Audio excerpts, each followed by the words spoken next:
In 1948, one of Japan's most famous writers was found dead in a Tokyo canal alongside a woman. Months earlier, he had written a story that eerily described his own downfall with chilling accuracy.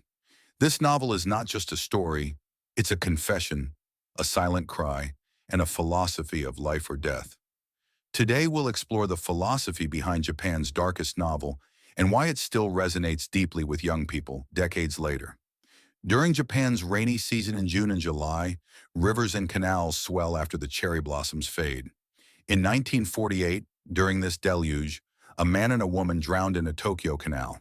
Their bodies weren't found for nearly a week, making headlines across Japan. The man was a celebrated writer, and the mystery of his death fueled sensational news. The truth, however, was already revealed in a novel he wrote, published after his death. This disturbing work made him one of Japan's most famous writers and exposed his inner turmoil and the cause of his death. This video answers, why is this novel considered so disturbing? What makes it unsettling? Why is it still one of Japan's most popular novels, especially among youth? First, what led this famous writer to die at the peak of his success? Though fictionalized, the novel is practically the author's tormented biography. The novel, No Longer Human, originally Ningen Shikaku, meaning disqualified human or shameful life, follows Yozo Oba, who narrates his story through 3 notebooks and 3 photos. The first notebook covers his wealthy childhood in northern Japan, the second his time at Tokyo University, and the third his life after expulsion until he vanishes. From a young age, Yozo feels like an outsider, an imposter in society. To survive, he wears masks of obedience and comedy, pretending to fit in. The author, Osamu Dazai, born in 1909 to a wealthy family in Aomori, had a similar life. His father was a parliament member, often away in Tokyo, and his sickly mother left Dazai to be raised by servants. Like Yozo, Dazai's life mirrors the novel, making it largely autobiographical. Yozo learns early that people wear masks to survive, noticing hypocrisy when a colleague criticizes his father behind his back. Unlike Holden in The Catcher in the Rye, who rejects society's falseness, Yozo embraces it, using obedience and clowning to hide his true self. His deepest fear is being unmasked. 2 incidents shake Yozo. In school, he falls deliberately during gym class to make others laugh, but a boy, Takechi, sees through it. Fearing exposure, Yozo befriends Takechi, who introduces him to Vincent van Gogh's troubled art. Art becomes Yozo's outlet, much like Dazai turned to writing. Yozo hates anything with a practical purpose, drawn to art for its lack of material value.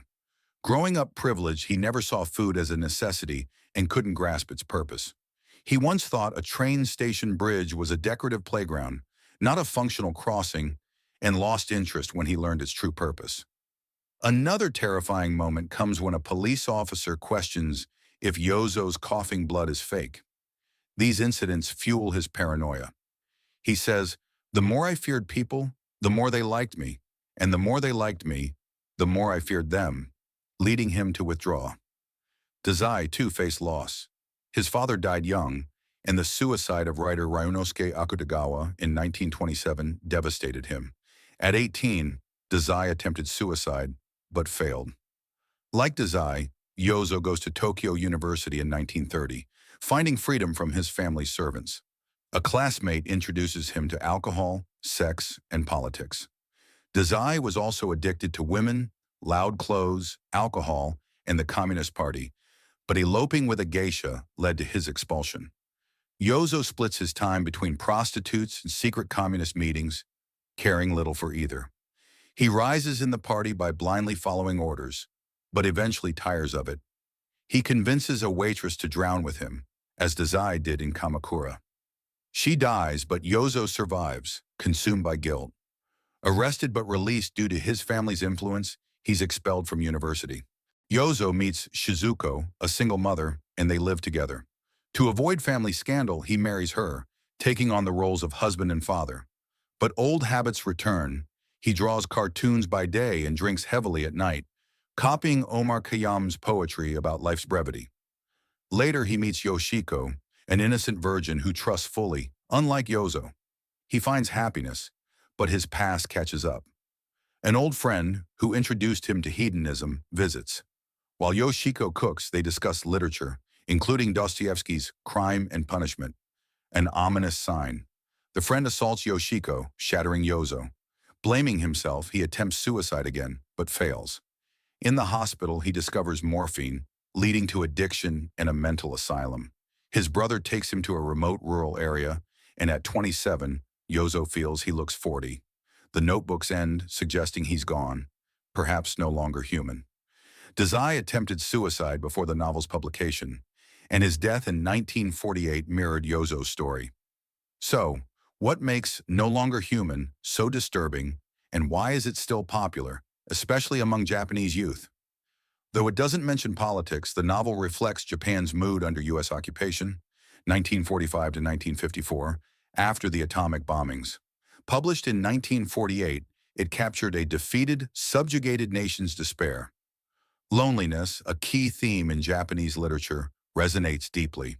Japan, with 120 million people, feels isolated, geographically, linguistically, religiously, and culturally unique. Social interactions are highly regulated, and casual encounters are rare. Many young Japanese live alone in small apartments, with declining marriage and birth rates. From 128 million 15 years ago, Japan's population is now 123 million and projected to drop to 73 million by century's end. Loneliness pervades, and Yozo's struggle to fit in through comedy and duty at the cost of his true self mirrors this. Yozo's fear of being exposed drives his paranoia. Art, alcohol, drugs, and women fail to give him purpose. Women often save him, but his relationships are strained. He finds women harder to understand than men, their emotional wounds cutting deeper. Ironically, women love him, perhaps seeing him as a project. His attractiveness helps, but like a stray cat, he strays despite their care. Yozo, like Dostoevsky, joins a radical leftist group, reflecting Japan's 1930s clash of tradition and westernization. Dazai's diary-like style feels intimate, revealing vulnerabilities that make readers feel less alone. The novel remains popular, especially among youth, for capturing the lonely transition from childhood to adulthood when innocence shatters. For some, like Yozo, this shift is too traumatic, leaving lasting damage. Dazai ends on a Buddhist note. Now I have neither happiness nor unhappiness. Everything passes. This reflects the impermanence of life, like cherry blossoms that bloom briefly before falling. The Tamagawa Aqueduct, where Dazai died, is lined with cherry trees, symbolizing life's fleeting nature. No Longer Human is not just Yozo's or Dazai's story. It's a dark mirror for many, especially in a silent, lonely society. Its philosophy doesn't offer answers, but makes you feel less alone in your questions.